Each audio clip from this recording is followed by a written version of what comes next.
Fictional Characters Collide rules. Number 1. Outside help is not allowed unless it benefits both characters. Number 2. If there is multiple canons of a character, we will choose the ones that will give the fairest matchup. Number 3. The field or animation does not depict how the fight would go, it is merely for entertainment. Number 4. Non-canon is not allowed for either characters, unless, however, we are using a specific non-canon form of a character.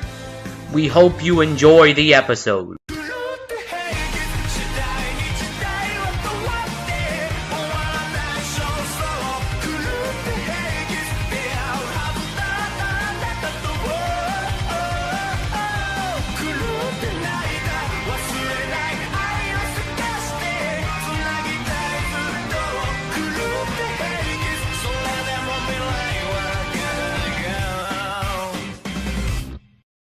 Man, after those last few intense episodes, I need to chill out with a nice, relaxing fight. Sorry to spoil your fun, Demon, but today's two combatants are more on the explosive side. Oh, for fuck's sake, of course. This is why you should never be in charge of the schedule. But that's why you love having me around. I hate you. Bomberman, the explosive hero of Planet Bomber. And King Bob-Omb, the hot-tempered king of Bob-Omb Battlefield. I'm Demon and he's Archer. And it's our job to analyze these characters to their fullest, to find out who would win when these two fictional characters collide. Ah yes, the vast world of the Mushroom Kingdom. No matter what time it is, no matter how peaceful it might look, something always seems to be threatening its very existence. But when you have a goody two-shoes like local Plumber Bros, Mario and Luigi running about, you can count on them to fight against any evil thrown at them. Over the years, many have tried to take over the kingdom. From the fire-breathing turtle Bowser, to the king of booze named, King Boo, the greedy thief Wario, and even, Wart. Yes. Fucking Wart. But over the years, only one could take the trophy for the most explosive, the tyrannical ruler of the Bob-ombs and Mario 64's first iconic boss, King Bob-Omb. Wait, isn't that like if King Arthur was just called King Human? With a name as on the nose as that, it's no surprise that this burly motherfucker is in charge of all the Bob-ombs you can find laying about all around the world. And the big boy himself usually likes hanging about on that top of the hill at Bob-Omb Battlefield. I mean, can't really call it a real battlefield when it's just two pink bombs firing on a couple of normal bombs, so it's more of a scuffle. But Bob-Omb scuffle does not sound as pleasing. Take it up with the committee. But Archer, both sides are using cannons, and the last time I recall, cannons are used for what? War! So like, if I were to fire a cannon at some filthy disgusting gargoyle's house, then that instantly makes it a war? Does it need to be a war to be a battlefield? There's a battle, and it's on the field. Well, I mean, are we really getting into an argument over this? No, because I already won. But you know what we can't argue about? How epic that mustache is! Look at it! Yeah, I don't know about that. Mediocre at best. High 6 to a low 7 out of 10. But combined with the crown, it makes it perfect! Nah, it just makes him look even sillier. Actually, now that you point that out, I say low 6. You better appreciate this design because that is the definition of fabulousness. That's not even a word. But that god-tier mustache only idiots wouldn't appreciate is the only reason this badass is called a king. You got that, you dumbass? Sure. Really, it's just because he happened to be born into royalty, but... Let's talk about abilities! Starting off, the king is quite athletic, despite being a giant bomb and thus being very round. He has the ability to jump large distances like it's nothing. At one moment you think you chucked him down the mountain, until a second later, boom, bitch! And if someone ever gets close, he's adept to the ancient art of picking people up and tossing them several meters away, or, you know, just punching the ever-living daylights out of them instead. And, well, a punch from this guy will surely fucking hurt. Not to mention he's not afraid to add a kick or even headbutt into the mix. His kicks being able to kick bombs as well, just like a certain bomber. Man! Dang it. And you know, this guy would easily get a gold medal at shot put. What a throwing arm. But then he'd probably cheat anyway. Instead of a shot put, he'd just throw a bomb. Can't lose if he blows away the stadium and is the only living thing in the country. Meh, have it your way. But yes, King Bob-omb's own subordinates mix for good throwables, creating an excellent long-distance attack in the process. Gotta feel bad for those poor Bob-ombs though, being abused like that, exploding to their deaths in vain. Archer, they're bombs. They make for good distraction, decent service, good cannon fodder, and most importantly, explosives that blow shit up. How else would you use a bomb? Sticking it on a handle and using it as a novelty suicide maraca? I mean, sure, but... Cannon fodder. I get it. Continue, Archer. But he does have more tricks up his sleeve. Or glove. He has the very unique and unexpected sword Excalibur, capable of firing beams of... Yeah, no, I'm joking. He just has more bombs. See, when normal Bob-ombs don't make the cut, he can also pull out a giant red bomb that's obviously stronger and can pull off a wicked blast. If he wants another giant fuck you explosion, however, he got the Giga Bob-omb from... Oddly Mario Kart Tour. Man, I need to play that game. After balancing forward, it creates a giga-sized explosion, activating the similar way to how Bob-ombs work in Mario Kart. And hey, if he's bored of all of those, he'll sometimes just chuck normal bombs in your face. Whatever works, I guess. That, or dice. He was once in a dice minigame in Mario Party. I've learned not to ask. And sometimes the best bomb is always yourself. I mean, come on, he's a fucking giant bomb. He's gotta explode at some point. Whether he activates it via self-destruction Predator style or from one of his numerous game overs, King Bob-omb makes a habit of blowing himself up, which probably creates the biggest bang of them all. Yeah, it's really helpful against people that can, I don't know, run away. Any big bang final explosion attack is better last resort than nothing. But hopefully he won't have to resort to that. It's a good thing. He's got a lot of feats actually. You know what? He doesn't have a lot of feats. As I stated before, he can leap massive distances in a matter of seconds, meaning he isn't a complete slouch from speed. While he shouldn't fully scale to Mario due to getting thwacked by him on many occasions, it's important to note that the king can still tank hits from Mario and company. Especially from the green dino Yoshi, who once hit Raphael the Raven so hard he turned into a constellation. That's some solar system shit right there. Something he does tank consistently, however, are explosions from his own minions. All the time. Heck, even when he blows himself up, my semi-perfect betting man senses tell me that he'll somehow be back in the next Mario game in some way or another. Unless King Bob-omb is just a title and every time he appears it's different. Wait, did I just uncover a conspiracy? Well, this time it's just a game theory. Okay. I couldn't end the season without one. Of course not. Plus, when protecting the other first power star, it's safe to assume that he has at least the energy from it. Oh, in the same Mario Party game with the dice in it, he was the leader of his own Bomb-ombs Mafia. That's actually really cool when you think about it.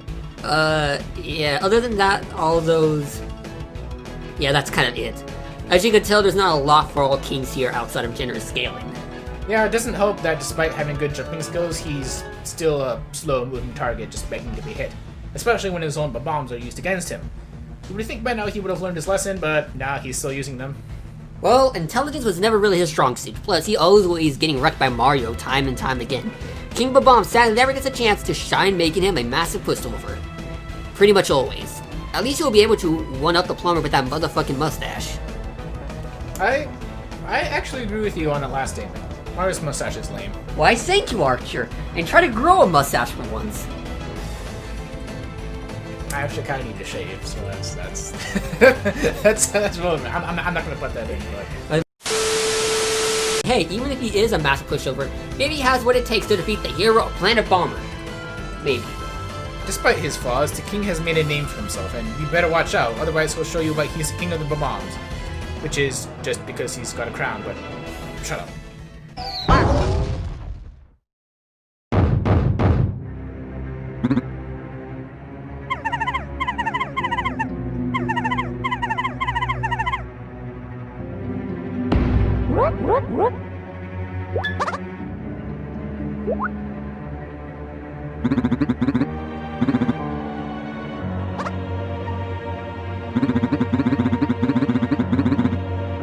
Oh no!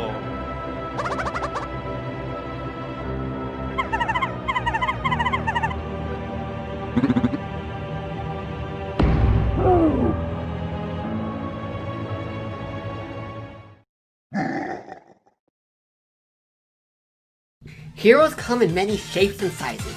Some are Italian plumbers fighting a giant turtle. Wait, why does that sound so familiar? While others are a blue hedgehog who goes against an egg-shaped doctor, while others are rather an insane bandicoot. But today we're shifting our focus to the space hero in white himself, Bomberman. Or Shirobon if you live in Japan and want to get specific. Wait, I thought you were going to say Earthworm Jim. Does he look like a buff worm in a suit to you? Yes. Oh, for the love of... White Bomberman is the protagonist of the Bomberman series. Alongside his siblings, they go up against the evil Bugler and the many schemes he planned for that Saturday morning. Wait, Bomberman has siblings? But wasn't he supposed to be a robot? Well, he was originally a human in the original game, then got retconned as a cyborg, but then Act Zero happened, and then R happened to show he's kind of a cyborg. It's a weird continuity regarding whatever the fuck he is. Thankfully, his arsenal is far from confusing. Since you're the mad scientist around here, I'll let you begin, Demon. Why, thank you, co-host. I love to kill, I mean hate. Thank you? True to his name, Bomberman's main weapons are, wait for it, a spatula. No, they're bombs. But not just regular bombs, oh no. Alongside normal bombs, he can also make giant bombs. Wind up his arm to throw multiple bombs at once. Make landmines, spike bombs, bouncy bombs, and even bigger power bombs. That's a lot of ways to murder someone with just normal bombs alone. Oh, it doesn't stop there, Archer. He also has multiple elemental bombs too. And for Earth, he can create tremors, wind creates small tornadoes, fire and water makes fire and water, and lightning bombs.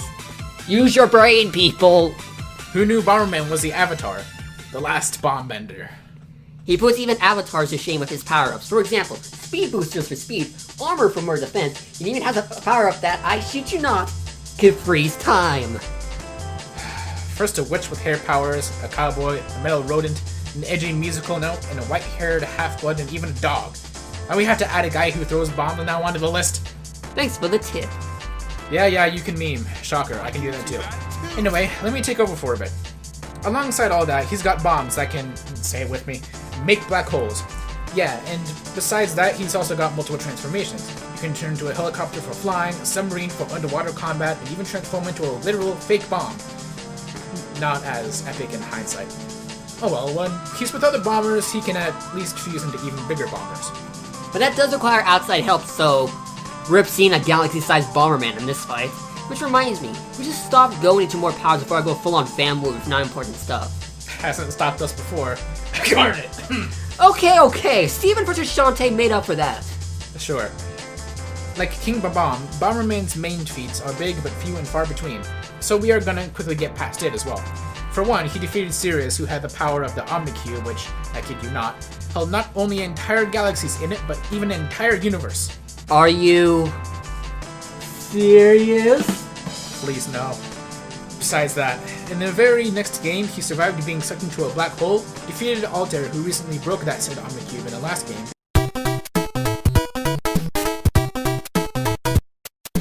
Then he defeated the Angel of Light and Shadow. Oh, you mean that one guy who was able to create his entire universe, and in Bomberman's fight with him, was resetting the entire universe? Yes, that one. He also fought against Terrawin. You see, Terrawin was a guy who made the Terrawin hyperdimension that took and held multiple chunks of Bomberman's past within it, creating a dimension. Bomberman defeated Terrawin, and when he was defeated, the entire dimension disappeared with him. Wow, talk about a strong pair of bombs. Oh, and Bomberman can contest with Bugler time and time again. And if you didn't know, Bugler makes black holes with relative ease. Okay, what's the deal with black holes in this guy? And by the same guy again and again. Why isn't he dead? Well, soul manipulation and soul transferring into other bodies can be very beneficial in that regard, but he's pretty fast too. Not only can he dodge his own explosions and lightning, but he's also able to dodge plasma bombers as well. Plasma. Lasers, yeah. Besides that, he is also able to outpace his own black hole bombs. Again with the black holes! He was able to keep up with Sirius, who was able to glide around the nearby galaxies inside the Omnicube. You know that means he must be reaching quintillions the speed of light. And Bomberman can reactivate with relative ease. You know what's better? Bomberman doesn't even have that many weaknesses. Well, outside of the problem with hurting himself with his own explosions. Especially when he tries to do that stupid bomb bounce in 64! Like, what were they thinking with that mechanic? Getting back on track. Besides that, he's also rather overly emotional and tends to over-rely on the plan when fighting his enemies. Other than that, Bomberman is a force to be reckoned with. At the end of the day, Bomberman and his siblings will band together to protect the Starry Sky solar system and most importantly, Planet Bomber, no matter the cost. Holy fuck, is Starry Sky Solar System a dumb name. Wait a minute, if he's fighting universe-ending threats, then isn't he protecting more than that? Shut up.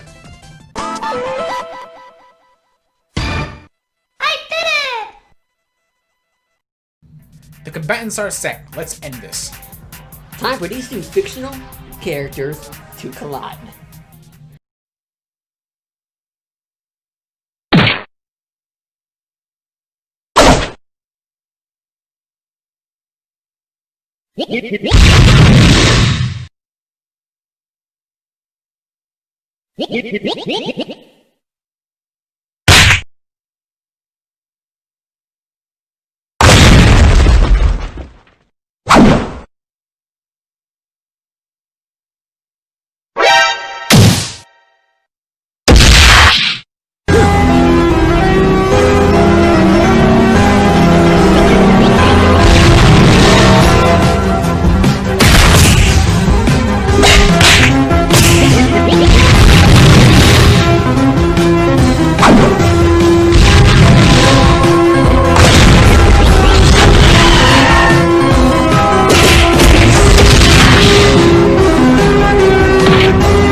Man, that fight ended with a bang, and even Mario got a piece of the action. Even though outside help isn't allowed, remember the animation is just for fun. Bomberman doesn't need Mario. King Bob-Omb was stomped in basically every regard. This fight was pretty obvious when you look at it. King Bob-Omb just couldn't get much of a chance against the White Bomber in any way. King Bob-Omb has that skill in the ocean who did that Raphael with Raven feat, which was count at Soul System level, correct? But Bomberman was going up against that stuff for years now. Mainly all those black hole things the series can't escape from.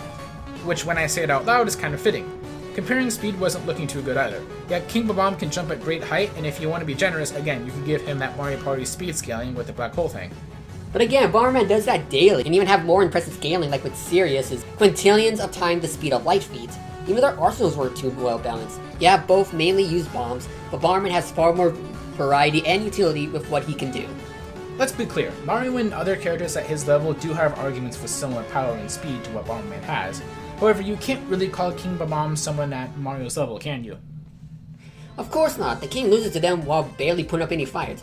And yeah, you could say the same for like Bowser at times, but he's very consistently demonstrated in various media to be able to match Mario in power. Not so much for King Bob-Omb. To be clear, this is more so us giving the king some very generous scaling to have some form of chance against the bomber. Maybe even more so with Goken. Wait a minute, is Roshi still a... Also, this is a fight with a giant living bomb versus a guy who makes a living throwing giant bombs. Yeah, King Bob-Omb just got creamed in every single way. This was a pretty easy victory. Seems in this explosive event, King Bob-Omb wanted to win in a bombastic way. But everything just blew up in his face. The winner is Bomberman. Next time on Fictional Characters Collide.